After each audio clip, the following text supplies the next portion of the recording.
استغفر الله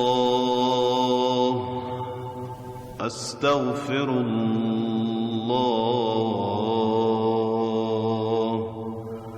استغفر الله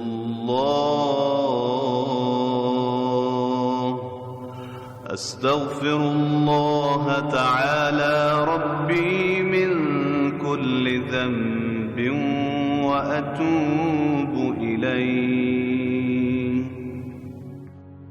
بسم الله الرحمن الرحیم.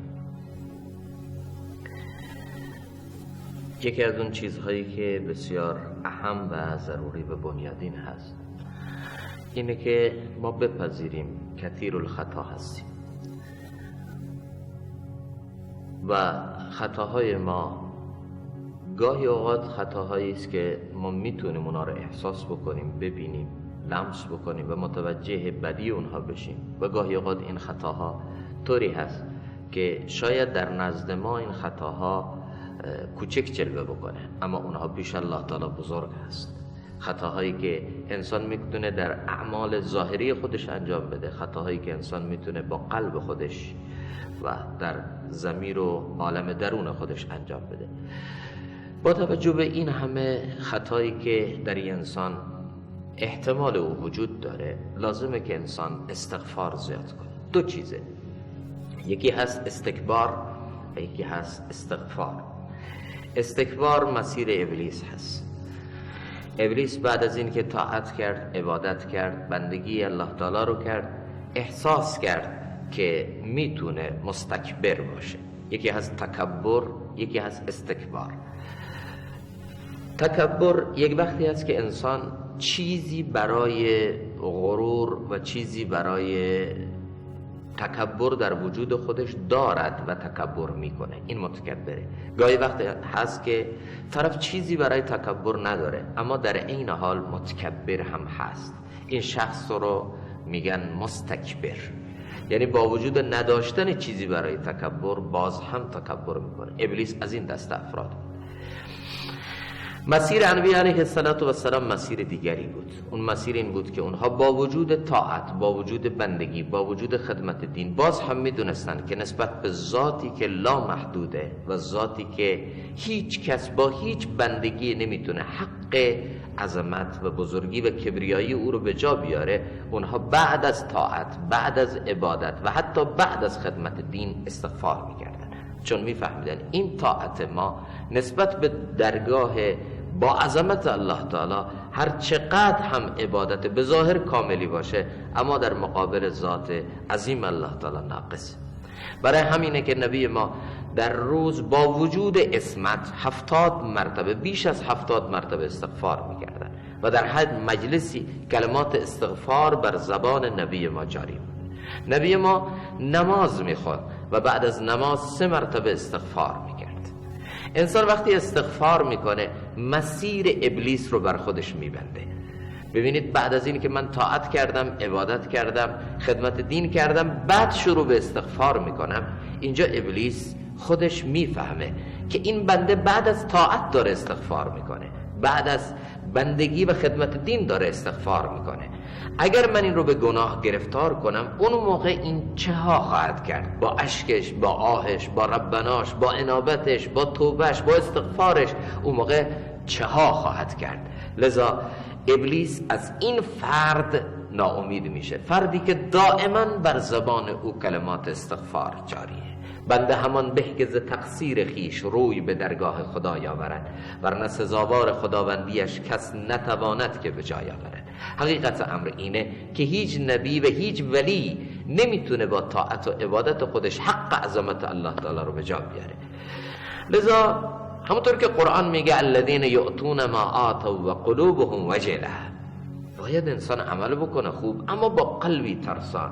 آیا الله قبول کرد؟ آیا الله نکرد؟ آیا پذیرفته شد؟ آیا نشد؟ آیا تو این عمل من ریا بود یا نبود؟ حضور قلب بود یا نبود؟ ایمان و احتساب بود یا نبود؟ کیفیت احسان بود یا نبود؟ آیا الله پذیرفت یا نپذیرفت؟ ببینید انبیا بعد از عبادت استغفار میکردن. حضرت ابراهیم علیه السلام بعد از این که الله تعالی از او خدمت بزرگ دینی گرفت، خانه کعبه رو با فرزندش بنا کرد، بعد دعا کرد ربنا تقبل منا. یکی هست که من چیزی رو به یکی میدم میگم از من قبول کن، یک وقتی هست چیزی به فردی میدم میگم از من تقبل بفرمایید. این از باب تفاعل هست. این بار معنایی بسیار سنگین تری داره. یعنی چی؟ یعنی شایستگی قبولیت نداره، با وجود این شما کرم کن از من بپذیر، بزرگواری کن از من بپذیر. خوب انسان بعد از طاعت و عبادتش استغفار کنه. رمضان در راه، روزه بگیریم اما استغفار کنیم. سحری بلند بشیم و در سحری ها استغفار کنیم و بالاسحار هم یستغفرون. الله تعالی بنده هایی که در سحر و نیمه های شب بلند میشن استغفار میکنن، اینها رو وصف میکنه. الله تعالی استغفار رو بسیار دوست داره و همین روش انبیاء علیه السلام و روش اولیاء علیهم السلام هست که در همه شرایط استغفار میکردن. چه جایی که ما روزانه با چشم خطا میکنیم، روزانه با زبان خطا میکنیم، روزانه انواع لقمه های مختلف و مشتبه رو ممکنه فرو ببریم، روزانه ممکنه به ریا، به سمعه، به تظاهر، به دلشکنی، به آفات لسان و زبان گرفتار بشیم. لذا لازمه در هر آن استغفار کنیم. نگویم طاعتم بپذیر، قلم عفو بر خطایم کش. بنده همین خوبه، همین زیبنده اوست، همین کمال عبدیته که بعد از این که عبادت میکنه از عمق وجود خودش بگه نگویم طاعتم بپذیر، قلم عفو بر خطایم کش. خدایا من نمیگم طاعتی کردم که لیاقت پذیرش داره، اما قلم عفو بر خطای من بکش. استغفار کنیم. بزرگان ما این رو به ما یاد دادن. اگر خدمت دین میکنیم، گشت میریم، ملاقات میکنیم، دعوت میریم، بعد استغفار کنیم، عبادت میکنیم، استغفار کنیم. و اگر خطایی از ما صادر شد، بعد از خطا هم استغفار کنیم. قربان رحمت الله تعالی برم. الله تعالی برای ما مسیر رو هموار کرده. او ارحم الراحمین، نبی او رحمت للعالمین و این همه رحمت، خودش رحمت، نبیش رحمت، و با این همه رحمت واسعه خودش الله تعالی مسیر رو برای ما هموار آسان کرد. الله تعالی میگه و من یتق الله یجعل له مخرجا و یرزقه من حیث لا یحتسب. الله وعده میده به متقی که متقی با تقوای خودش الله تعالی راه ها رو برای او باز میکنه. در هر تنگنایی، در هر مخمسه‌ای، در هر مشکلی الله تعالی راه برون رفت از او رو برای او آسان میکنه به برکت تقوای او. و من یتق الله یجعل له مخرجا و یرزقه من حیث لا یحتسب. الله تعالی از جایی به او روزی میده که اصلا گمان او هم نباشه. او رزاقه، او میدونه به هر فردی چطور روزی بده. الله دروازه رزق رو از جایی که او گمان نمیکنه باز. این وعده ها در آیات قرآن برای متقی داده شده. اما در یک روایتی نبی ما رحمت للعالمین همین وعده های زیبا و قشنگ رو برای کسانی میده که اهل استغفار هستن. نبی ما میفرماید من لزم الاستغفار جعل الله من كل هم فرجا و من كل ضیق مخرجا و رزقه من حیث لا یحتسب. کسی که استغفار رو بر خودش لازم میگیره، می نشینه در مجلس با استغفار، راه میره با استغفار، عبادت میکنه با استغفار، طاعت میکنه با استغفار، خدمت دین میکنه با استغفار. اگر خطا کرد، اگر گناه کرد، بنا به طبع بشری خودش کل بنی آدم خطا، فوراً بر این خطای خودش صبر نمیکنه، اصرار نمیکنه، خطای خودش رو جبران میکنه با استغفار. کسی که استغفار رو بر خودش لازم میگیره، الله تعالی نبی ما در این حدیث چند تا وعده به او میده. الله تعالی از هر هم به اون غمی میگن که انسان رو میخواد از پا در بیاره. الله برای او فرج به گوشهایش در غمهای او میاره، غمهای کمر شکن.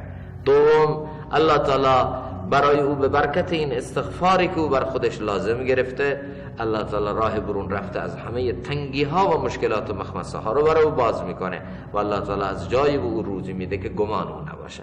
شرای حدیث میفرماید که نبی ما با رحمت خودش آمد و این مسیر رو هموار کرد. همون وعده هایی که برای متقی داده شده، برای کسی که استغفار میکنه همون وعده ها داده شده. استغفار چیه؟ وقتی بنده استغفار میکنه، گناهان خودش رو جلوی ذهن خودش مستحضر میکنه و ذات غفار الله رو با غفاریت او فریاد میزنه، الله در دنیا خطاهای او رو میپوشه، ستاری میکنه، او رو رسوا نمیکنه و در آخرت هم الله تعالی او رو گرفت نمیکنه.